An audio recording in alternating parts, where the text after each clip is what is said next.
Isang top 10 most wanted person ang arestado ng Pilar Municipal Police Station, katawang ang Provincial Intelligence Unit's Capiz PPO dahil sa kasong 2 counts of sexual assault at 4 counts qualified rape sa President Rojas Capiz.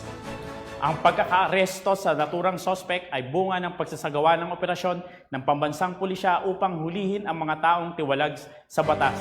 Ibabalita yan ni Patrolwoman Charmaine Balunsat. Simbog ang isang personalidad sa matagumpay na operasyon na ikinasa ng mga tauhan ng Pilar Municipal Police Station, kasama ang puwersa ng Provincial Intelligence Unit ng Capiz Police Provincial Office, President Rojas Municipal Police Station at 4th Maneuver Platoon ng 1st Capiz Provincial Mobile Force Company sa Barangay Vizcaya President Rojas Capiz nito lamang unang araw ng Mayo taong kasalukuyan.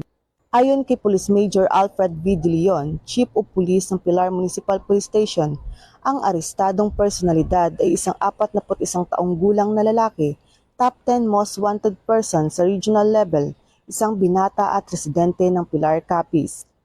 Naaresto ang nasabing personalidad sa bisa ng warrant of arrest para sa 2 counts of sexual assault at 4 counts of qualified rape by carnal knowledge na inisyo at nilagdaan ni Honorable Eric A. Dompilo, Acting Presiding Judge ng Regional Trial Court, 6th Judicial Region, Branch 14 ng Rojas City, Capiz, noong 29 ng Abril taong kasalukuyan na walang rekomendadong piyansa.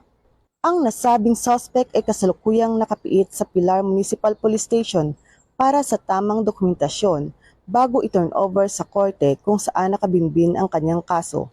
Patuloy ang dedikasyon at pagsisikap ng Pilar PNP na mabigyan ng hustisya ang lahat ng nabiktima ng krimen at karahasan sa kanilang nasasakupan para sa mas ligtas na komunidad.